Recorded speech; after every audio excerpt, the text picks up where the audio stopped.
सतनाम श्री वाहिगुरु साहिब जीओ। सिख्यो watch Marahatta छंद। संचित Karman के पहले तुम सुथूल देह यह पाखी। कर्मन के लक्षण सुनबे को मेरी मत अभिलाखी। संचित कर्मन के पहले तुम। वाहिगुरु जी का खालसा वाहिगुरु जी की फतेह। सो ਆਪਾਂ ਕੱਲ ਤਿੰਨ ਦੇਹਾਂ ਜਿਹੜੀਆਂ ਉਹਨਾਂ ਦੇ ਵਿੱਚ ਜਿਹੜੇ ਪੰਜ ਕੋਸ਼ ਆ, ਭਾਵ ਅਗਿਆਨ ਦੇ ਪੰਜ ਪਰਦੇ ਆ, ਜਿਨ੍ਹਾਂ ਨੇ ਆਤਮ ਸਰੂਪ ਨੂੰ ਢੱਕਿਆ ਹੋਇਆ ਹੈ, ਉਹਨਾਂ ਬਾਰੇ ਵਿਚਾਰ ਕੀਤੀ ਸੀ।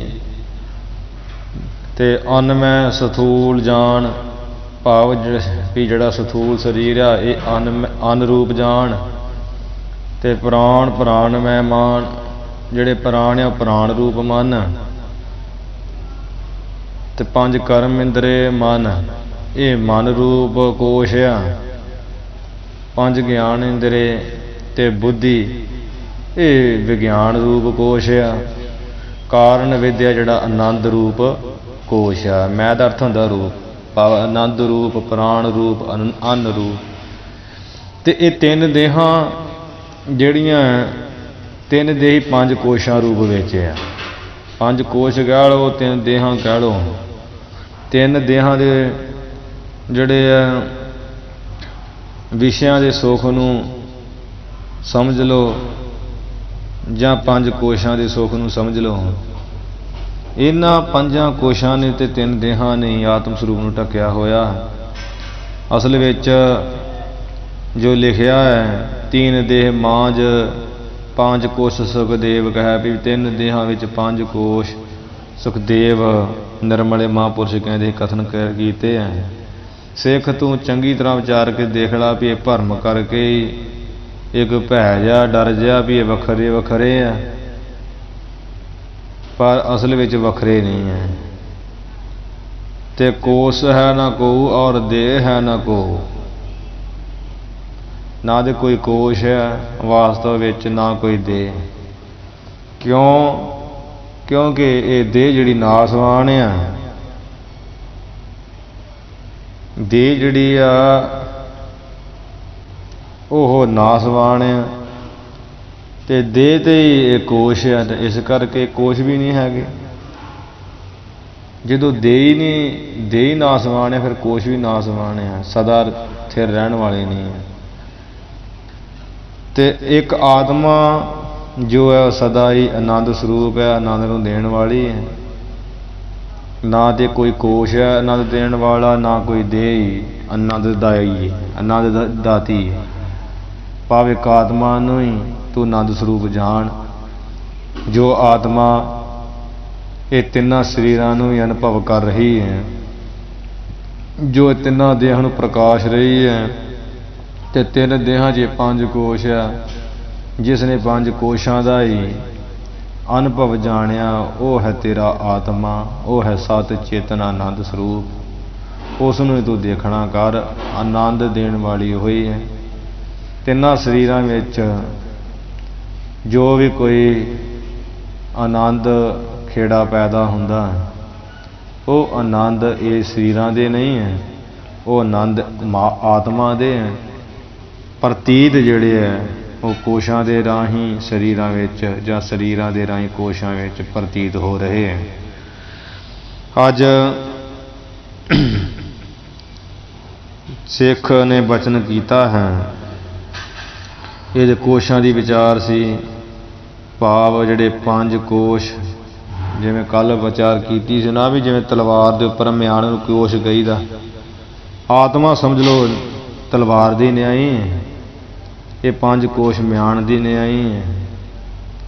ਤੇ ਜਿਨ੍ਹਾਂ ਨੇ ਜਿਵੇਂ ਮਿਆਨ ਤਲਵਾਰ ਨੂੰ ਢੱਕ ਲੈਂਦੀ ਹੈ, ਕਵਰ ਕਰ ਲੈਂਦੀ ਹੈ, ਇਸੇ ਪ੍ਰਕਾਰ ਇਹਨਾਂ ਪੰਜਾਂ ਕੋਸ਼ਾਂ ਦੇ ਆਨੰਦ ਨੇ, ਪੰਜਾਂ ਕੋਸ਼ਾਂ ਦੇ ਵਿਸ਼ਿਆਂ ਨੇ ਜਿਹੜੇ ਆਤਮ ਸਰੂਪ ਨੂੰ ਢੱਕਿਆ ਹੋਇਆ।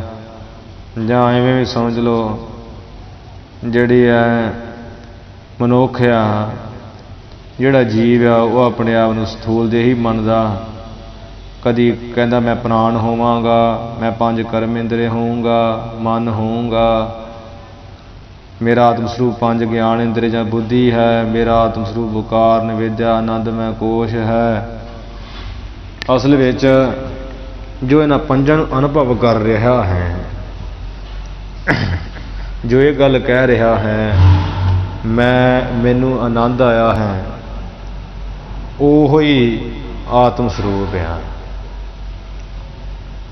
ਇਹਨਾਂ ਨੂੰ ਜਾਣਨ ਵਾਲਾ ਜੋ ਹੈ, ਇਹਨਾਂ ਨੂੰ ਅਨੁਭਵ ਕਰਨ ਵਾਲਾ ਜੋ ਹੈ, ਉਹੀ ਆਨੰਦ ਸਰੂਪ ਆਤਮਾ ਹੈ। ਭਾਵੇਂ ਕਿ ਅਸੀਂ ਇਹ 5 ਕੋਸ਼ਾਂ ਨੂੰ ਹੀ ਅਨੁਭਵ ਕੀਤਾ ਹੈ, 5 ਕੋਸ਼ ਨੂੰ ਹੀ ਸਭ ਕੁਝ ਮੰਨਦੇ ਹਾਂ, ਸਰੀਰ ਦੇ ਸੁੱਖ ਨੂੰ ਹੀ ਸਭ ਕੁਝ ਮੰਨਦੇ ਹਾਂ, ਪਰ ਉਸ ਸਰੀਰ ਦੇ ਸੁੱਖ ਨੂੰ ਜੋ ਅਨੁਭਵ ਕਰਨ ਵਾਲਾ ਉਹ ਹੈ ਆਤਮਾ। ਜੋ ਮਨ ਦੀ ਖੁਸ਼ੀ ਨੂੰ ਸਮਝਣ ਵਾਲਾ ਉਹ ਹੈ ਆਤਮਾ। ਬੁੱਧੀ ਨੂੰ ਜੋ ਸਮਝਣ ਵਾਲਾ ਹੈ ਉਹ ਹੈ ਆਤਮਾ। ਜਿਹੜਾ ਇਹ ਗੱਲ ਕਹਿੰਦਾ ਹੈ, ਜਦੋਂ ਆਪਾਂ ਕੋਈ ਵਿਚਾਰਾਂ ਕਰਦੇ ਆਪਾਂ ਕਹਿੰਦੇ ਮੇਰੀ ਬੁੱਧੀ ਨਹੀਂ ਕੰਮ ਕਰ ਰਹੀ, ਉਹ ਜਿਹੜਾ ਮੇਰੀ ਬੁੱਧੀ, ਮੈਂ ਬੁੱਧੀ ਤੇ ਨਹੀਂ ਕਹਿਣਾ, ਮੈਂ ਬੁੱਧੀ ਕੰਮ ਨਹੀਂ ਕਰ ਰਿਹਾ ਹਾਂ, ਮੈਂ ਮਨ ਕੰਮ ਨਹੀਂ ਕਰ ਰਿਹਾ ਹਾਂ, ਵੀ ਮੈਂ ਮਨ ਹੱਥ ਕੰਮ ਨਹੀਂ ਕਰ ਰਿਹਾ, ਇੱਦਾਂ ਤਾਂ ਨਹੀਂ ਆਪਾਂ ਕਹਿੰਦੇ। ਇਹ ਕਹਿੰਦੇ ਮੇਰਾ ਮਨ ਖੁਸ਼ ਨਹੀਂ ਹੈ, ਮੇਰਾ ਮਨ ਖੁਸ਼ ਹੈ, ਮੇਰੀ ਬੁੱਧੀ ਲੱਗਦੀ ਕੰਮ ਨਹੀਂ ਕਰ ਰਹੀ, ਮੇਰੀ ਬੁੱਧੀ ਮਾਰੀ ਗਈ ਹੈ। ਤੇ ਜਾਂ ਕਹਿੰਦੇ ਮੇਰਾ ਸਰੀਰ, ਜਾਂ ਕਹਿੰਦੇ ਮੇਰੇ ਪ੍ਰਾਣ ਨਿਕਲ ਚੱਲੇ ਆ। ਇਹ ਜਿਹੜਾ ਮੇਰਾ ਕਹਿਣ ਵਾਲਾ ਮਾਲਕ ਉਹ ਹੈ ਆਤਮਾ, ਜੋ ਸਭ ਨੂੰ ਅਨੁਭਵ ਕਰ ਰਿਹਾ ਹੈ। ਉਹੀ ਆਨੰਦ ਨੂੰ, ਇੱਕ ਆਤਮਾ ਕੋ ਜਉ ਤਾਂ ਦੇ ਆਨੰਦ ਕੋ ਉਦੈ ਹੈ, ਇੱਕ ਆਤਮਾ ਨੂੰ ਤੂੰ ਦੇਖ। ਇਸ ਕਰਕੇ ਜੋ ਆਨੰਦ ਨੂੰ ਦੇਣ ਵਾਲਾ ਹੈ, ਆਨੰਦ ਦਾ ਦਾਤਾ ਹੈ। ਇਹ 5 ਕੋਸ਼ਾਂ ਦੀ ਵਿਚਾਰ ਆਪਾਂ ਇੱਥੇ ਸਰਵਣ ਕੀਤੀ ਹੈ ਸੂਖਮ ਰੂਪ ਵਿੱਚ। ਖੋਲ੍ਹ ਕੇ ਬੜਾ ਵਿਚਾਰ ਚੰਦਰ ਉਹਦੇ ਵਿੱਚ ਆਵੇਗਾ। ਗੁਰੂ ਸਾਹਿਬ ਦੀ ਕਿਰਪਾ ਰਹੀ ਤਾਂ ਆਪਾਂ ਗ੍ਰੰਥ ਦੀ ਕਥਾ ਕਰਾਂਗੇ, ਉਹਦੇ ਵਿੱਚ ਵਿਸਥਾਰ ਨਾਲ ਪੜਾਂਗੇ। ਸਿੱਖਿਓ ਵਾਚ ਮਰਹਟਾ ਛੰਦ ਸੰਚਿਤ ਕਰਮਨ ਕੇ ਪਹਿਲੇ ਤੁਮ। ਹੇ ਗੁਰੂ ਜੀ, ਸਿੱਖਿਓ ਵਾਚ, ਸਿੱਖ ਨੇ ਕਥਨ ਕੀਤਾ ਮਰਹਟਾ ਛੰਦ 'ਚ, ਹੇ ਗੁਰੂ ਜੀ ਜੋ ਤੁਸੀਂ ਕਥਨ ਕੀਤਾ ਹੈ ਕਿ ਜਿਹੜੇ ਪਹਿਲੇ ਤੋਂ ਤੁਸੀਂ ਜੋ ਤੁਸੀਂ ਕਥਨ ਕੀਤਾ ਵਾ ਵੀ ਪਹਿਲਾਂ ਕੀਤੇ ਹੋਏ ਜਿਹੜੇ ਕਰਮ ਆ, ਪਹਿਲਾਂ ਕੀਤੇ ਹੋਏ ਸੰਚਿਤ ਕਰਮ ਹਨ, ਸਥੂਲ ਦੇਹ ਹੈ ਭਾਖੀ, ਉਹਨਾਂ ਕਰਕੇ ਸਥੂਲ ਦੇਹ ਪ੍ਰਾਪਤ ਹੁੰਦੀ। ਹਾਂਜੀ, ਇਹ ਭਾਖੀ, ਇਹ ਗੱਲ ਤੁਸੀਂ ਨੇ ਆਖੀ ਹੈ ਵੀ ਜਿਹੜੇ ਪਹਿਲਾਂ ਕੀਤੇ ਹੋਏ ਕੰਮ ਸੰਚਿਤ ਕਰਮ ਆ, ਪਹਿਲਾਂ ਕੀਤੇ ਹੋਏ ਕਰਮ ਆ, ਉਹ ਸੰਚਿਤ ਇਕੱਠੇ ਹੋਏ ਪਏ ਆ ਤੇ ਉਹਨਾਂ ਕਰਕੇ ਸਥੂਲ ਦੇਹੀ ਪ੍ਰਾਪਤ ਹੁੰਦੀ। ਇਹ ਗੱਲ ਇਹ ਤੁਸਾਂ ਨੇ ਆਖੀ ਹੈ ਮੈਨੂੰ। ਕਰਮਨ ਕੇ ਲੱਛਣ ਸੁਨਬੇ ਕੋ, ਇਸ ਕਰਕੇ ਇਹਨਾਂ ਕਰਮਾਂ ਦੇ ਲੱਛਣ ਚਿੰਨ੍ਹ ਨਿਸ਼ਾਨੀਆਂ ਸੁਣਵੇ ਕੋ, ਸੁਣ ਲਈ। ਮੇਰੀ ਮਤ ਅਬਲਾਖੀ, ਮੇਰੀ ਜਿਹੜੀ ਮਤ ਆ, ਬੁੱਧੀ ਆ, ਉਹ ਅਬਲਾਖੀ ਇੱਛਾ ਵਾਲੀ ਹੋਈ। ਮੇਰੀ ਬੁੱਧੀ ਇੱਛਾ ਵਾਲੀ ਹੋਈ, ਮੈਂ ਜਾਣਨਾ ਚਾਹੁੰਦਾ ਉਹ ਕਰਮਾਂ ਦੇ ਲੱਛਣ। ਸੰਚਿਤ ਕਰਮ ਕਿਹਨੂੰ ਕਹਿੰਦੇ ਆ, ਪ੍ਰਾਰਬਧ ਕਰਮ ਕਿਹਨੂੰ ਕਹਿੰਦੇ ਆ, ਜਿਹੜੇ ਕਿਰਿਆਵਾਨ ਕਰਮ ਆ ਉਹ ਕਿਹਨੂੰ ਕਹਿੰਦੇ। ਸ੍ਰੀ ਗੁਰੂ ਵਾਚ, ਸ਼੍ਰੋਮਣੀ ਗੁਰੂ ਜੀ ਆਪਣੇ ਮੁਖ ਤੋਂ ਬਚਨ ਕਹਿਣ ਲੱਗੇ ਹੈ। ਸੰਚਿਤ ਔ ਪ੍ਰਾਰਬਧ ਕਹੇ ਹੈ, ਹੇ ਸਿੱਖ ਜੋ ਸੰਚਿਤ ਕਰਮ ਪ੍ਰਾਰਬਧ ਕਰਮ ਕਹੇ ਹੈ, ਕਿਰਿਆਮਾਨ ਜੋ ਕਰਮ, ਅਤੇ ਤੀਸਰੇ ਜਿਹੜੇ ਆ ਕਿਰਿਆਮਾਨ ਕਰਮ ਹਨ। ਸੰਚਿਤ ਪ੍ਰਾਰਬਧ ਤੇ ਕਿਰਿਆਮਾਨ ਜੋ ਕਰਮ ਕਹੇ ਹੈ, ਆਖੇ ਜਾਂਦੇ ਹੈ। ਸੁਨਹੁ ਯਹ ਤੋ ਕੋ ਸਮਝਾਉ, ਹੇ ਸਿੱਖ ਤੂੰ ਧਿਆਨ ਨਾਲ ਮਨ ਦੇ ਕੇ ਸੁਣ। ਇਹ ਮੈਂ ਗੱਲ ਤੈਨੂੰ ਬੜੇ ਵਿਸਥਾਰ ਨਾਲ ਢੰਗ ਨਾਲ ਸਮਝਾਉਣਾ ਕਰਦਾ। ਇਨਕੇ ਅਦਭੁਤ ਮਰਮਾ, इन्हां कर्मां दे जिहड़े बहुत ही अद्भुत अनोखे आश्चर्य मर्मा कहिए भेद हैं। अद्भुत का अर्थ आ आश्चर्य अनोखा। अद्भुत के कई अर्थ होंगे, इत्थे इन्ना ही आश्चर्य अनोखा। इन्हां दे अनोखे भेद आ, आश्चर्य भेद आ कर्मां दे। सुण दोहरा एक जन्म के कर्म फल, से सिख जो एक जन्म दे कीते होए कर्मां दे फल हैं। भोगवै जन्म अनेक, जिहड़ा जीव आ वो अनेकां जन्मी भोगवै भोगना करदा है। एक जन्म विच जिहड़े कर्म करीदे ना, उन्हां कर्मां दा जिहड़ा फल आ भोगवै जन्म अनेकां जन्मी भोगवै कहिए भोगना करीदा। संचित तांसो कहत है, तांसो उन्हां दाई ही संचित कर्म कहत है, कहिंदे है क्या जांदा। सुख दुख सहित विवेक, जो दुख सुखां दे विचार सहित हुंदे। भाव इत्थे दस्या वा भी एक जन्म विच जिहड़े अनेकां कर्म करदे आ,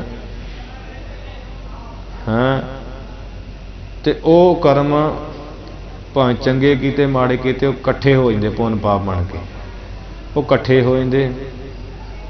तो हुण वो जिन्ने इकट्ठे हुए कर्म उन्हां दा फल भोगण वास्ते नेका जन्म पाने पैंदे।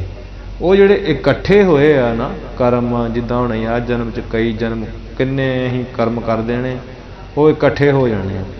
वो जिहड़े इकट्ठे होने उन्हां नूं संचित कर्म कहा जांदा, सौखा समझना सी। ते सुख दुख सहित विवेक, ये विचार सहित जान ला, दुख सुख दे सहित हुंदे। भाव जिहड़े पुण्य कर्म कीते वो सुख देंदे, जिहड़े माड़े कर्म कीते वो दुख देंदे। एवें दुख सुखां दे सहित ये जीव जिहड़ा संचित कर्मां नूं इकट्ठियां कर लैंदा है। कर्म कर करके वो जिहड़े कर्म इकट्ठे हो जांदे उन्हां नूं संचित कर्म कहा जांदा। फिर उन्हां दा जिहड़ा फल आ दुख सुख रूपी वो नेकां जन्मां 'च भोगदा, जिहड़ा प्रारब्ध बन के निकली जाता वो भोगी जाता। दोहरा एक जन्म के कर्म फल, एक जन्म दे कर्मां दे जो फल है भोगवै दूजी देह, दूसरी देह जिहड़ी इहनूं भोगवै भोगदी है।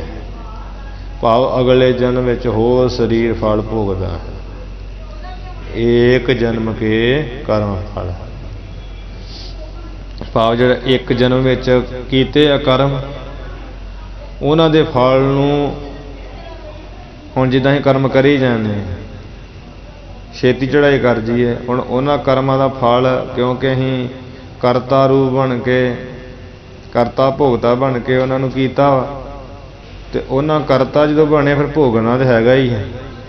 तो वो जिहड़े आज जिद्दां हुण आ जन्म साडा एक जन्म आ, इहदे च अनेका कर्म करने आ, इन्हां दा फल जिहड़ा इच्छा रह गई वो दूजी देह फिर भोगदे। उन्हां कर्मां दा फल भावें सुख दा भावें दुख दा है। सो प्रारब्ध कहावई, ओहिओ प्रारब्ध कहावे ही कहाउणा करदे कर्म। सो नभ सहत स्नेह, हुण इस नूं तूं बड़े स्नेह बड़े नेह इस दे सहित प्रेम दे सहित सुनना कर। प्रारब्ध की आ सौखे ढंग नाल पिछे भी कई बार आपां विचार कर चुके। संचित कर्मां विचों जिहड़ा कर्म प्रगट हो के बाहर आउंदा ਉਹਦੇ करके सानू देह मिलती। ਉਹਦਾ ਜਿਹੜਾ प्रगट संचित कर्म लो साडा दृष्टांत तौर ते 100 वा, 100 विचों एक जिहड़ा प्रगट हो गया ईश्वर की इच्छा ना भी आ जिहड़ा कर्म आ इहनूं हुण भी दे दईए, इहनूं भुगवाईए। ते जिहड़े कर्म करके सानू देह मिलनी आ उहनूं प्रारब्ध कहा जाता।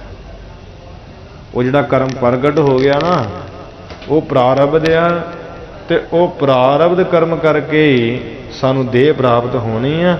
ते फिर आपां शरीर करके वो प्रारब्ध अपनी भोगनी आ। ਤੇ ਇਹ ਗੱਲਾਂ ਮੂੰਹ ਨਾਲ ਨਿਕਲਦੀਆਂ ਫਿਰ ਵੀ ਆਹ ਤੈਨੂੰ ਕਿਉਂ ਨਹੀਂ ਮਿਲਿਆ। ਫਿਰ ਆਪਾਂ ਕਹਿੰਦੇ ਭਰਾ ਮੇਰੀ ਜੋ ਕਿਸਮਤ ਵਿੱਚ ਆ, ਜੋ ਮੇਰੀ ਪ੍ਰਾਰਬਧ ਦੀ ਲਿਖੀ ਹੋਈ ਉਹੀ ਪ੍ਰਾਪਤ ਹੋਣਾ। ਆ ਜੋ ਮੇਰਾ ਕਰਮਾਂ ਦਾ ਫਲ ਮੈਨੂੰ ਮਿਲਣਾ ਉਹੀ ਮਿਲਣਾ। ਪ੍ਰਾਰਬਧ ਕਹਿ ਲਓ, ਕਿਸਮਤ ਕਹਿ ਲਓ, ਇੱਕ ਹੀ ਅਰਥ ਹੁੰਦਾ ਵਾ। ਸਵਈਆ ਗਰਭ ਵਸੈ ਨਰ ਕੀ ਪਸ ਦੇਹ। ਗਰਭ ਵਸੈ ਜੋ ਨਰ ਕੀ ਪਸ ਦੇ, ਜੋ ਮਨੁੱਖ ਅਤੇ ਪਸ ਪਸ਼ੂਆਂ ਦੀ ਦੇਹੀ ਮਾਂ ਦੇ ਗਰਭ ਪੇਟ ਵਿੱਚ ਵਸਦੀ ਹੈ। ਜਰਾ ਯੁਜ ਜੋਨ ਤਹਾਂ ਪਦ ਪਾਵੈ। ਉਹ ਉਥੋਂ ਜਰਾ ਯੁਜ ਜੇਰਜ ਜੋਨ, ਜੋਨ ਕਹੀਏ ਜੂਨੀ ਦੀ, ਪਦ ਕਹੀਏ ਪਦਵੀ ਨੂੰ ਪਾਵੈ ਪਾਉਣਾ ਕਰਦੀ ਹੈ। ਭਾਵ ਜੇਰ ਤੋਂ ਪੈਦਾ ਹੋਣ ਵਾਲੇ ਜੇਰ ਜਖਾਣੀ ਦੇ ਜੀਵ ਖਵਾਉਂਦੇ ਹੈ। ਹਾਂਜੀ, ਹੁਣ ਮਾਤਾ ਦੀ ਗਰਭ ਵੀ ਜੇਰ ਦੀ ਨਿਆਈ ਹੈ। ਗਰਭ ਵਸੈ ਨਰ ਕੀ ਪਸ ਦੇ, ਮਨੁੱਖ ਦੀ ਤੇ ਪਸ਼ੂਆਂ ਦੀ ਜਿਹੜੀ ਹੈ ਉਹ ਮਾਂ ਦੀ ਗਰਭ ਵਿੱਚ ਵਸਦੀ ਹੈ। ਚਾਹੇ ਉਹ ਪਸ਼ੂਆਂ ਦੀ ਮਾਂ ਹੈ ਚਾਹੇ ਸਾਡੀ ਮਾਂ। ਤੇ ਸਾਡੀਆਂ ਜਿਹੜੀਆਂ ਦੇਹਾਂ ਤੇ ਪਸ਼ੂਆਂ ਦੇ ਉਹ ਮਾਂ ਦੀ ਗਰਭ ਵਿੱਚ ਵਸਦੀਆਂ। ਤੇ ਉਹ ਦੇਹਾਂ ਜਰਾ ਜੁਜ ਭਾਵ ਜੇਰ ਦਾ ਜੂਨੀ ਦੀ ਪਦਵੀ ਉੱਥੇ ਪਾਉਂਦੀਆਂ। ਭਾਵ ਉਹ ਜੇਰ ਜਖਾਣੀ ਦੇ ਜੀਵ ਆ, ਭਾਵ ਮਨੁੱਖ ਤੇ ਪਸ਼ੂ, ਹੋਰ ਵੀ ਸ਼ੇਰਾਂ ਦੇ ਬੱਚੇ, ਹਿਰਨੀਆਂ ਦੇ ਬੱਚੇ, ਜੈਵਰਿਆਂ ਦੇ, ਇਹ ਪਸ਼ੂ ਹੈ ਸਾਰੇ। ਪੰਖ ਤੇ ਆਦ ਜੋ ਅੰਡ ਤੇ ਹੋਤ। ਹੁਣ ਜਿਹੜਾ ਹੈ ਸੁਖਦੇਵ ਮਹਾਤਮਾ ਜੋ ਹੈ ਉਹ ਮਤਲਬ ਵੀ ਚਾਰ ਖਾਣੀਆਂ ਬਾਰੇ ਦੱਸਣ ਦੇ। ਕਿਹਾ ਨਾ ਵੀ ਇੱਕ ਜਨਮ ਦਾ ਜਿਹੜਾ ਇੱਕ ਜਨਮ ਦੇ ਜਿਹੜੇ ਕੀਤੇ ਕਰਮ ਉਹਨਾਂ ਦੇ ਫਲ ਦੂਜੀ ਦੇਹਾਂ ਭੋਗਦੀਆਂ ਵਾ, ਦੂਜੀਆਂ ਦੇਹਾਂ ਭੋਗਦੀਆਂ ਵਾ। ਉਹ ਜਿਹੜੇ ਸੰਚਿਤ ਕਰਮ ਹੋਏ ਜਾਂਦੇ ਉਹਨਾਂ ਦਾ ਸਾਰਿਆਂ ਦਾ ਫਲ ਪਾਉਣਾ ਪੈਂਦਾ। ਉਹਦਾ ਨਾਂ ਪ੍ਰਾਰਬਧ ਕਿਹਾ ਜਾਂਦਾ ਵਾ। ਤੇ ਕਿਹੜੀਆਂ ਜੂਨਾਂ ਵਿੱਚ ਆਉਣਾ ਪੈਂਦਾ ਵੀ ਚਾਰ ਖਾਣੀਆਂ 'ਚ ਜੀਵ ਪੈਂਦੇ ਆ ਉਹ ਪ੍ਰਾਰਬਧ ਕਰਕੇ। ਪਹਿਲੀ ਜੇਰ 'ਚ ਦੱਸ ਦਿੱਤੀ ਹੈ, ਜਿਹੜੇ ਮਾਂ ਦੀ ਗਰਭ ਵਿੱਚ ਵਸਦੇ ਉਹ ਜੇਰ ਖਾਣੀ ਖਵਾਉਂਦੀ ਹੈ। ਪੰਖ ਤੇ ਆਦ ਜੋ ਅੰਡ ਤੇ ਹੋਤ। ਪੰਖ ਪੰਛੀਆਂ ਤੋਂ ਆਦ ਲੈ ਕੇ, ਪੰਛੀਆਂ ਤੋਂ ਆਦ ਲੈ ਕੇ, ਜੋ ਆਂਡੇ ਤੋਂ ਹੋਤ, ਜੋ ਆਂਡਿਆਂ ਤੋਂ ਪੈਦਾ ਹੁੰਦੇ ਆ ਜੀਵ। ਸੋ ਅੰਡ 'ਚ ਜੋਨ ਤਹਾਂ ਸ਼ਬਦ ਆਵੇ। ਸੋ ਕਹੀਏ ਉਹ ਤਾਂ ਕਹੀਏ ਉੱਥੇ ਜੀਵ ਜਿਹੜੇ ਹੈ ਅੰਡਜ, ਆਂਡਿਆਂ ਦੀ ਜੋਨੀ ਵਿੱਚ ਛਵੀ ਜਿਹੜੀ ਹੈ ਛਾਵੈ, ਛਵੀ ਛਾਉਂਦੀ ਹੈ, ਸੋਭਾ ਛਾਉਂਦੇ ਭਾਵ ਛਵੀ ਛਾਵੈ, ਵਿਰਾਜਦੇ ਆ, ਸੋਭਾ ਪਾਉਂਦੇ ਆ ਆਂਡਿਆਂ ਦੇ ਵਿੱਚ, ਆਂਡਿਆਂ ਦੀ ਜੂਨ ਉੱਥੇ ਪਾਉਂਦੇ ਆ। ਪੰਖ ਤੇ ਆਦ ਭਾਵ ਪੰਛੀਆਂ, ਪੰਛੀ ਹੋ ਗਏ ਆ ਜਿਵੇਂ ਟਟੌਲੀਆਂ, ਘੁੱਗੀਆਂ, ਕਾਂ ਹੈ, ਕੋਇਲਾਂ ਹੈ, ਚਿੜੀਆਂ ਹੈ, ਸਭ ਆਂਡੇ ਦਿੰਦੀ ਹੈ। ਹਾਂ ਤੇ ਸੱਪ ਦੇ ਵੀ ਆਂਡੇ ਹੀ ਹੁੰਦੇ ਆ। ਭਾਵ ਜਿਹੜੇ ਆਂਡਿਆਂ ਤੋਂ ਪੈਦਾ ਹੁੰਦੇ ਆ ਉਹ ਅੰਡੇ 'ਚ ਖਾਣੀ ਹੈ। ਤੇ ਪੰਛੀਆਂ ਤੋਂ ਲੈ ਕੇ ਆਦਿ ਭਾਵ ਸੱਪਾਂ ਸੁੱਪਾਂ ਤੋਂ ਜੋ ਆਂਡੇ ਦਿੰਦੇ ਆ ਉਹ ਆਂਡਿਆਂ ਤੋਂ ਜਿਹੜੇ ਜੀਵ ਪੈਦਾ ਹੁੰਦੇ ਆ ਉਹ ਉੱਥੇ ਆਂਡਿਆਂ ਦੀ ਜੂਨੀ ਦੀ ਜਿਹੜੀ ਛਵੀ ਛਾਉਂਦੇ, ਵਿਰਾਜਦੇ, ਸੋਭਾ ਪਾਉਂਦੇ ਭਾਵ ਆਂਡੇ 'ਚ ਜੂਨੀ 'ਚ ਪੈਂਦੇ। ਸਵੇਦ ਤੇ ਸਵੇਦਜ ਕੀ ਉਤਪਾਤ। ਤੀਜੀ ਖਾਣੀਆਂ ਸੇਤਜ, ਅੰਡ 'ਚ ਜੇਰ 'ਚ ਸੇਤ ਯਕੀਨੀ। ਉਤਪੁਜ ਖਾਨ ਬਹੁ ਰਚ ਜੀਨੀ। ਕਹੂੰ ਫੂਲ ਰਾਜਾ ਹਵੈ ਬੈਠਾ, ਕਹੂੰ ਸਿਮਟ ਕੇ ਸੰਗ ਦੇ ਕੈਠਾ। ਭਾਵ ਅੰਡ ਜੇਰ ਸੇਤ ਯਕੀਨੀ, ਉਤਪੁਜ ਖਾਨ ਬਹੁ ਰਚ ਜੀਨੀ। ਫਿਰ ਉਤਪੁਜ ਖਾਣੀ ਰਚ ਦਿੱਤੀ ਪਰਮੇਸ਼ਰ ਨੇ। ਤੇ ਸਵੇਦ, ਸਵੇਦ ਕਹੀਏ ਪਸੀਨੇ ਤੋਂ। ਸਵੇਦ ਜਿਹੜੀਆਂ ਜੂਆਂ ਉਹਨਾਂ ਦੀ ਜੂਆਂ ਲੀਖਾਂ ਜਿਹੜੇ ਆ ਪਸੀਨੇ ਤੋਂ ਪੈਦਾ ਪੂਦਾ ਹੋ ਜਾਂਦੇ ਆ।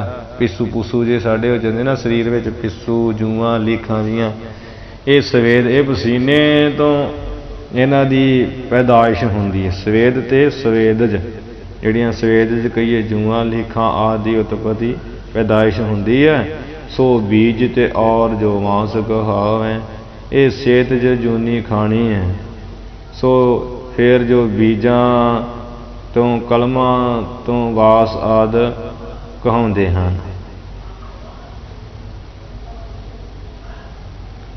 फिर सो बीज ते और जो वांस कहावै, सो कहिए सो फिर जो बीज तो कलमां तो बीज ते और जो वांस कहावै, कलमां तो मांस आदि कहाउंदे। उत्भुज वृक्ष तिनुकन लो, उत्भुज उद्भुज दद्दा पाठ लिखिया।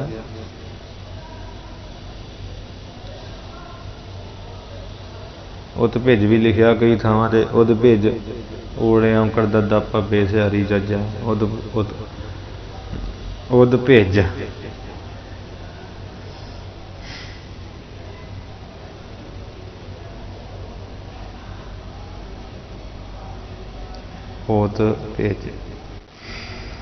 उद्भिज पाठ सही है। ऊड़े औंकड़ दद्दा भब्बे सिहारी जज्जा, इदा पाठ है। उद्भिज ओह बरेछ रुख आदि आ जिहड़े आदਿਕ ਤੋਂ ਤਨੂਕਨ ਘਾਹ ਆ। ਤਨੂਕਨ ਦਾ ਅਰਥ ਕਰਨਾ ਜਿਹੜੇ ਘਾਹ ਦੇ ਕਾਣੀਆਂ ਭਾਵ ਅੰਕਰ ਜੇ, ਤੇ ਇਹ ਤੋਂ ਆਦ ਲਓ ਕਹੀਏ ਤੱਕ। यह भांत सो जीवन कर्म बनावे, जो धरती नूं पाड़ के उपर नूं बांह करके निकलते हैं, वो उद्भुज जूनी खानी जीव अखवाउंदे हैं। यह भांत सो जीवन कर्म बनावे। सो एक आत्मा दी विचार तो बिना इस प्रकार जीवां नूं जिहड़े है कर्म बनाउंदा है। एक आत्मा विचार नहीं ना करदे, ਜਿਹੜੀ आत्म विचार तो बिना ਹੁਣ ਅਸੀਂ ਆਪਣੇ ਸਰੂਪ ਨੂੰ ਨਹੀਂ ਜਾਣਦੇ ਤੇ ਸੰਚਿਤ ਕਰਮ ਕਰਦੇ ਆ, ਕਿਰਿਆਵਾਨ ਕਰਮ ਕਰਦੇ ਆ, ਉਹਨਾਂ ਦਾ ਕਰਤਾ ਬਣਦੇ ਆ, ਫਿਰ ਭੋਗਤਾ ਬਣਦੇ ਆ। ਜੈਸੀ ਕਰਨੀ ਵੈਸੀ ਭਰਨੀ। यह भांत सो इस तरीके नाल ਜਿਹੜੇ ਜੀਵ ਆ, ਇਸ ਤਰੀਕੇ ਨਾਲ ਜੀਵ ਜਿਹੜਾ ਕਰਮਾਂ ਨੂੰ ਬਣਾਉਂਦਾ ਆ ਆਪਣਿਆਂ ਨੂੰ कर करके, ते कर्म जीव नूं बनाउंदे। भाव कर्मां तो जीव पैदा होंदा, कर्म जो कतर कर देंदा, फिर जीव की बार बार चार खाने उत्पत्ति होंदी। सो बीज ते और जो वांस कहावे, क्या भी जो बीज तो, हाँ जी, बीजां तो फिर जिहड़े कलमां ला देदियां, गुलाब दियां आदिक दियां कलमां हो जांदियां। ये धरती पाड़ के कलम लाई दी, विचों फिर अंकुर जे फुटदे हैं। कलमां तो आद जिहड़े होर वांस लाई दे, वांस ही फुट पैंदे हैं। ये जिहड़े वांस कहाउंदे आ उद्भिज ते वृक्ष जिहड़े आ, फिर तनूकन कहिए धरती पाड़ के वेखो घाह दे जिहड़े अंकुर जे फुटदे हैं। आ बीज दे चरियां फुटदियां, मक्कियां उगदियां।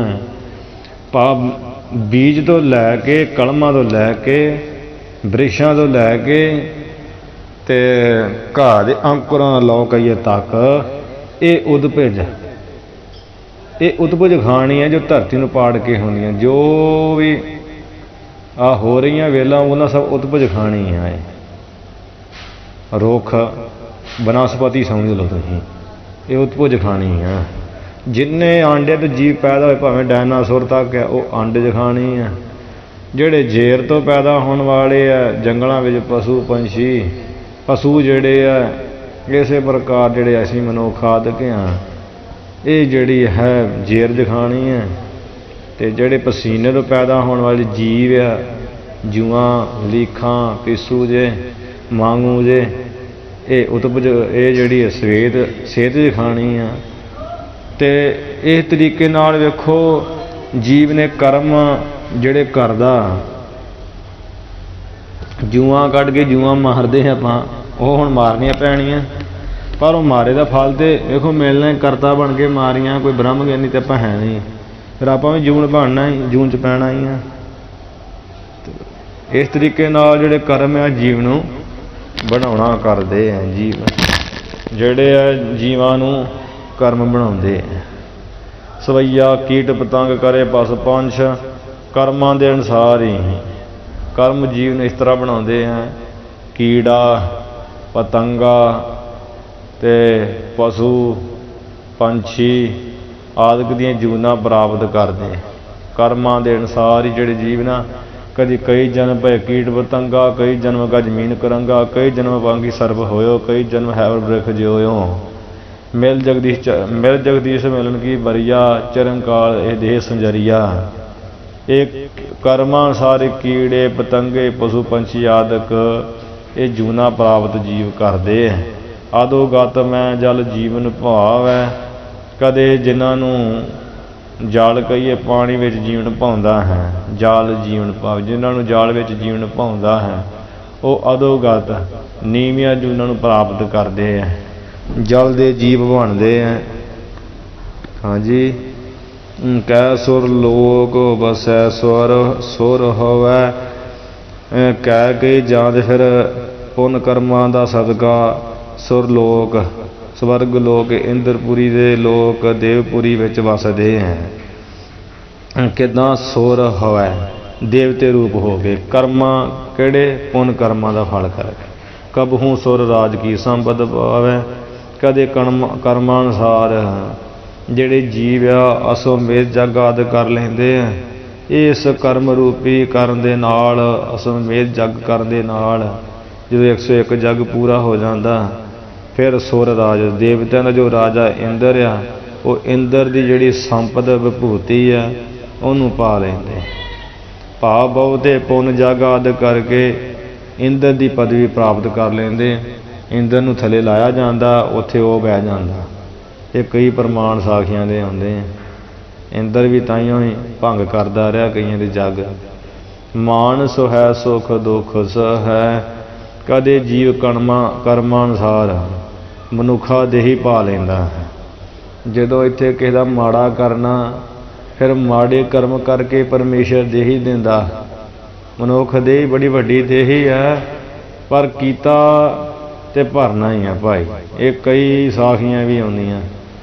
मनुख किते चंगा कीता किते माड़ा कीता, वो माड़ा चंगा करने करके ही कर्मानुसार मनुख दे ही प्राप्त करदा। मनुख हो के सुख दुख सहारदा, पुन्नां दा फल सुख सहारदा ते पापां दा फल दुख सहारदा है। घर ऊच रो नीच कै लै बजावे, कर्मां दे फल नूं भोगण वास्ते कदे ऊच उच्चे रो कहीए अते अर कह लो रो कह लो, रो दा ते अर दा अते ही हुंदा। कर्मां दे फल नूं भोगण वास्ते उच्चे नीवें, हाँ जी, उच्चियां कदे नीच नीवियां जातियां विच कर्मां दे फल नूं लै करके उपजावे पैदा हुंदा है।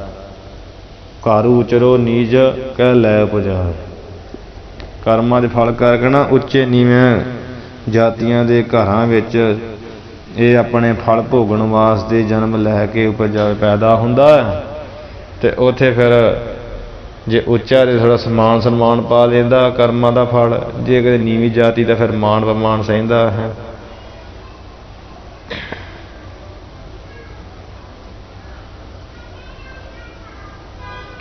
जां भी कर्म ही वेखो मनुख दे ही दे के सुख दुख ये जीव नूं देंदे आ ते सहारदा है। ते कर्म ही जिहड़े मनुख नूं उच्चे घर विच नीवें घर विच लै के पैदा करदे, उत्थे फिर मान बमान सन्मान पाउंदा। उच्ची जाति अते सन्मान, नीवी जाति ते बमान पाउंदा। आत्म एक विचार बिना, एक वेख लो आत्मा दी विचार तो बिना अपने स्वरूप नूं भी मेरा एक जिहड़ा एक परमेश्वर है ਉਹ ਮੇਰਾ ਆਤਮ ਸਰੂਪ ਹੈ, ਮੇਰਾ ਆਪਾ ਹੈ। ਉਹਦੀ ਵਿਚਾਰ ਤੋਂ ਬਿਨਾ ਇੱਕ ਜੋ ਆਤਮਾ ਹੈ ਉਹ ਸਤ ਰੂਪ ਹੈ, ਉਹਦੀ ਸਤ ਵਿਚਾਰ ਤੋਂ ਬਿਨਾ ਇਹ ਸੰਸਾਰ ਅਸਤ ਰੂਪ ਹੈ, ਉਹਦੀ ਵਿਚਾਰ ਤੋਂ ਬਿਨਾ ਇਹ ਭਾਂਤ ਸੋ ਜੀਵਨ ਕਰਮ ਬਣਾਵੇ। ਇਸ ਤਰ੍ਹਾਂ ਨਾਲ ਇਹ ਭਾਂਤ, ਇਸ ਤਰ੍ਹਾਂ ਨਾਲ ਜਿਹੜੇ ਹੈ ਜੀਵਾਂ ਨੂੰ ਕਰਮ ਬਣਾਉਣਾ ਕਰਦੇ। ਜੀਵ ਆਪਣੇ ਜੀਵਨ ਨੂੰ ਕਰਮਾਂ ਦੀ ਧਰਤੀ ਬਣਾਉਂਦਾ ਹੈ। ਇਹ ਭਾਂਤ ਸੋ ਜੀਵਨ, ਜਿਹੜੇ ਜੀਵ ਆ ਉਹ ਆਪਣੇ ਜੀਵਨ ਨੂੰ ਕਰਮਾਂ ਦੀ ਧਰਤੀ ਬਣਾਉਂਦਾ। ਉਹਦੇ ਵਿੱਚ ਜਿਹੜੇ ਆ ਪੁੰਨ ਪਾਪ ਰੂਪੀ ਬੀਜ ਬੀਜ ਕੇ ਫਿਰ ਉਹਨਾਂ ਦਾ ਫਲ ਪਾਉਂਦਾ ਹੈ। ਇੱਕ ਆਤਮ ਵਿਚਾਰ ਤੋਂ ਬਿਨਾ ਇਹ ਜਿਹੜਾ ਜੀਵ ਆ, ਵੇਖ ਲਓ ਵੀ ਇਹ ਜੀਵ ਅਲਪੱਗ ਰਹਿੰਦਾ, ਜਿਸ ਕਰਕੇ ਕਰਮ ਇਹਨੂੰ ਫਿਰ ਪੈਦਾ ਕਰਦੇ ਆ ਤੇ ਤਰ੍ਹਾਂ ਤਰ੍ਹਾਂ ਜੂਨਾ ਸਹਿੰਦਾ ਹੈ, ਸਹਾਰਦਾ ਜੂਨਾਂ 'ਚ ਪੈਂਦਾ। ਸਵਈਆ ਕਰਮ ਕਰੇ ਸੁਰ ਲੋਕ ਲਹੈ। ਇਹ ਜੀਵ ਜੱਗ ਕਰ ਲੈਂਦਾ, ਤਪ ਕਰ ਲੈਂਦਾ, ਪੁੰਨ ਆਦਿ ਕਰਮ ਕਰ ਲੈਂਦਾ। ਉਹ ਕਰਮ ਕਰਕੇ ਸੁਰ ਲੋਕ ਲਹੈ, ਜਿਹੜਾ ਦੇਵਤਿਆਂ ਦਾ ਲੋਕ ਆ, ਸਵਰਗ ਲੋਕ ਆ, ਉਹ ਕਹੀਏ ਲਹੈ ਪ੍ਰਾਪਤ ਕਰ ਲੈਂਦਾ। ਔਰ ਅਤੇ ਪਾਪਾਂ ਤੇ ਸਭ ਨਰਕ ਸੁਧਾਵੈ। ਤੇ ਜਦੋਂ ਪਾਪ ਕਰਮ ਕਰ ਲੈਂਦਾ, ਉਹ ਪਾਪਾਂ ਦੇ ਕਰਕੇ, ਪਾਪਾਂ ਦੇ ਕਰਨ ਨਾਲ ਸਾਰੇ ਜੀਵ ਜਿਹੜੇ ਆ ਇਹ ਨਰਕ ਸੁਧਾਵੈ, ਨਰਕ ਨੂੰ ਸੁਧਾਵੈ ਚਲਿਆ ਜਾਂਦਾ ਹੈ। ਨਰਕ ਜਾਂਦਾ ਹੈ। ਆਪ ਜੱਗ ਜਦੋਂ ਕਰਦਾ ਉਦੋਂ ਸੁਰ ਲੋਕ ਪ੍ਰਾਪਤ ਕਰ ਲੈਂਦਾ। ਜਦੋਂ ਪਾਪਣ ਦੇ ਪਾਪ ਕਰਦਾ, ਪਾਪਾਂ ਕਰਮਾਂ ਨਾਲ ਸਭ ਤਰ੍ਹਾਂ ਨਾਲ ਨਰਕ ਨੂੰ ਹੀ ਇਹ ਸੁਧਾਵਿਆ ਜਾਂਦਾ ਹੈ। ਪਾਪ ਕਰਮ ਜਿਹੜੇ ਆ ਜੀਵ ਨੂੰ ਨਰਕਾਂ ਵਿੱਚ ਸੁਧਾਵੇ ਲੈ ਜਾਂਦੇ ਆ, ਤੇ ਜਿਹੜੇ ਪੁੰਨ ਕਰਮ ਆ ਉਹ ਸੁਰ ਲੋਕ ਦੀ ਲਹਿ ਪ੍ਰਾਪਤੀ ਕਰਾ ਦਿੰਦੇ। ਪੁੰਨ ਰੋ ਪਾਪ ਸਮਾਨ ਭਏ, ਜਦੋਂ ਪੁੰਨ ਤੇ ਪਾਪ ਸਮਾਨ ਬਰਾਬਰ ਭਏ ਹੁੰਦੇ, ਜਦੋਂ ਪੁੰਨ ਦੇ ਪਾਪ ਸਮਾਨ ਹੁੰਦੇ। ਜੈ ਮਾਨਸ ਕੇ ਕੁਲ ਮੈਂ ਸ਼ਬਦ ਛਾਵੈ। ਤਦੋਂ ਇਹ ਜੀਵ ਮਾਨਸ ਕਹੀਏ ਮਨੁੱਖਾਂ ਦੇ ਜਿਹੜੇ ਕੁਲ ਪਰਿਵਾਰ ਵਿੱਚ ਆ, ਛਵੀ ਛਾਵੈ ਕਹੀਏ ਬਿਰਾਜਮਾਨ ਹੁੰਦਾ। ਛਬ ਛਾਵੈ, ਛਵੀ ਇਹਦੀ ਛਾ ਜਾਂਦੀ। ਮਨੁੱਖ ਦੀ ਕੁੱਲ, ਮਨੁੱਖ ਜਾਤੀ ਵਿੱਚ ਚੰਗੀ ਕੁੱਲ 'ਚ ਛਵੀ ਛਾਉਂਦੀ ਇਹਨੂੰ, ਭਾਵ ਬਿਰਾਜਮਾਨ ਹੁੰਦਾ। ਜਦੋਂ ਪੁੰਨ ਪਾਪ ਬਰਾਬਰ ਹੁੰਦੇ ਆ, ਫਿਰ ਇਹ ਮਨੁੱਖ ਦੇਹੀ ਪਾ ਕੇ ਤੇ ਕੁੱਲ ਕਹੀਏ ਪਰਿਵਾਰ ਵਿੱਚ ਛਬ ਛਾਵੈ ਬਿਰਾਜਮਾਨ ਹੁੰਦਾ। ਇਹ ਕਹਿਣ ਦਾ ਮਤਲਬ ਹੈ ਪੁੰਨ ਆਪਾਂ ਮਤਲਬ ਪੁੰਨਾਂ ਦਾ ਫਲ ਕੀ ਹੈ? ਸੁੱਖ। ਪਾਪਾਂ ਦਾ ਫਲ ਕੀ ਹੈ? ਦੁੱਖ ਆ। ਜਦੋਂ ਪੁੰਨ ਪਾਪ ਬਰਾਬਰ ਹੁੰਦੇ, ਫਿਰ ਸੁੱਖ ਦੁੱਖ ਨੂੰ ਪਾਉਣ ਲਈ ਮਨੁੱਖ ਦੇਹੀ ਇਹ ਪਰਿਵਾਰ ਵਿੱਚ ਧਾਰ ਕੇ ਤੇ ਛਵੀ ਛਾਉਂਦਾ, ਬਿਰਾਜਮਾਨ ਹੁੰਦਾ ਤੇ ਫਲ ਪਾਉਂਦਾ। ਸਾਰਾ ਕਰਮਾਂ ਦੀ ਖੇਡ ਆ, ਭਾਵੇਂ ਪਾਪ ਕਰਮ ਹੈ ਤੇ ਭਾਵੇਂ ਪੁੰਨ ਕਰਮ ਹੈ। ਜੋ ਸੁਖਦੇਵ ਲਲਾਟ ਲਿਖਿਓ, ਕਵੀ ਸੁਖਦੇਵ ਜੀ ਕਥਨ ਕਰਦੇ ਆ, ਜੋ ਕਹੀਏ ਜਿਹੜਾ ਕੁਝ ਵੀ ਜੀਵਾਂ ਦੇ ਲਲਾਟ ਕਹੀਏ ਮੱਥੇ 'ਤੇ ਲਿਖਿਆ, ਮੱਥੇ 'ਤੇ ਕਰਮਾਂ ਦਾ ਲੇਖ ਲਿਖਿਆ ਹੁੰਦਾ ਧੁਰੋਂ ਹੀ ਪਰਮੇਸ਼ਰ ਵੱਲੋਂ, ਸੋ ਵੱਡਾ ਨਾ ਘਟੈ ਔਰ ਆਏ ਨਾ ਜਾਵੇ। ਉਹ ਨਾ ਤੇ ਵੱਡੇ ਕਹੀਏ ਵਾਧਾ ਹੈ, ਨਾ ਘਟੇ ਨਾ ਘਟਦਾ ਹੈ, ਅਤੇ ਔਰ ਆਏ ਨਾ ਜਾਏ, ਅਤੇ ਨਾ ਹੀ ਕਿਤੇ ਆ ਜਾ ਸਕਦਾ। ਭਾਵ ਇੱਥੇ ਕਰਮਾਂ ਦਾ ਫਲ ਜ਼ਰੂਰ ਭੋਗਣਾ ਪੈਂਦਾ। ਇਹ ਗੱਲ ਪੱਕੀ, ਕਰਮਾਂ ਦਾ ਫਲ ਜ਼ਰੂਰ ਭੋਗਣਾ ਪੈਂਦਾ ਹੈ। ਗੁਰੂ ਸਾਹਿਬ ਦੀ ਕਿਰਪਾ ਨਾਲ ਸੂਲੀ ਤੋਂ ਸੂਲ ਹੋ ਸਕਦਾ। ਲੇਖਣਾ ਬੇਟੇ ਹੀ ਸਖੀ ਜੋ ਲਿਖਿਆ ਕਰਤਾਰ। ਸਤਿਗੁਰਾਂ ਦੀਆਂ ਅਨੇਕਾਂ ਸਾਖੀਆਂ ਹੁੰਦੀਆਂ, ਮਹਾਰਾਜ ਨੇ ਕਰਮ ਮਿਟਾ ਦਿੱਤੇ। ਪਰ ਸਿੱਖਾਂ ਦੇ ਜਿੱਥੇ ਭੀੜ ਪਈ ਆ, ਉਹ ਗੁਰੂ ਸਾਹਿਬ ਜੀ ਨੇ ਉਹਨੂੰ ਸੁਖਾਲਾ ਕਰਕੇ ਉਹ ਭੀੜ ਨੂੰ ਦੂਰ ਕਰ ਦਿੱਤਾ। ਪਰ ਪਰਮੇਸ਼ਰ ਦਾ ਜਿਹੜਾ ਭਾਣਾ ਹੁਕਮ ਹੈ ਉਹ ਵੀ ਨਿਯਮ ਰੱਖਿਆ, ਤੇ ਨਾਲ ਦੀ ਨਾਲ ਜਿਹੜਾ ਸੂਲੀ ਤੋਂ ਸੂਲ ਵੀ ਕੀਤੀ ਹੈ, ਤੇ ਵਾਹਿਗੁਰੂ ਦੀ ਮਰਿਆਦਾ ਕਾਇਮ ਵੀ ਰੱਖੀ ਹੈ ਵੀ ਕਰਮਾਂ ਦਾ ਫਲ ਜਿਹੜਾ ਉਹ ਵੀ ਪੂਰਾ ਕੀਤਾ ਹੈ। ਇਹ ਸਤਿਗੁਰੂ ਦੇ ਹੱਥ ਹੈ ਸਾਰਾ ਕੁਝ। ਸੋ ਵੱਡਾ ਨਾ ਗੀਤਾ 'ਚ ਵੀ ਲਿਖਿਆ ਨਾ ਵੀ ਕਰਮਾਂ ਦਾ ਫਲ ਤੇ ਜਿਹੜਾ ਆਪਣਾ ਪਾਉਣਾ ਹੀ ਪੈਂਦਾ ਹੈ। ਆਤਮ ਇੱਕ ਵਿਚਾਰ ਬਿਨਾ एक अपने आपे दी विचार कीते बिना, एक अपने आत्म स्वरूप की विचार तो बिना, सत सत की विचार तो बिना यह भांत सो जीवन कर्म बनावे। इस प्रकार इस तरीके नाल कर्म जिहड़े है वो जीवां नूं बनाउंदे हैं। इनू चार खाणियां विच जिहड़ियां जूनां दी पदवी दवाउंदे हैं।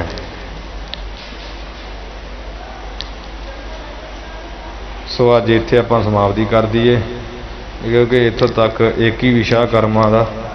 अगले पासे होर थोड़ा अवस्था आ जाणियां, जागृत सुपन अवस्था के बाद संबंध विच। सो आपां वो जिहड़ी है कल विचार करांगे, हुण इत्थे समाप्ति कर देने, क्योंकि इत्थे कर्मां दी विचार इत्थों तक ही जिहड़ी आई है। एक हुंदे किरियामान कर्म, उहदे बारे शायद अगे आवे ते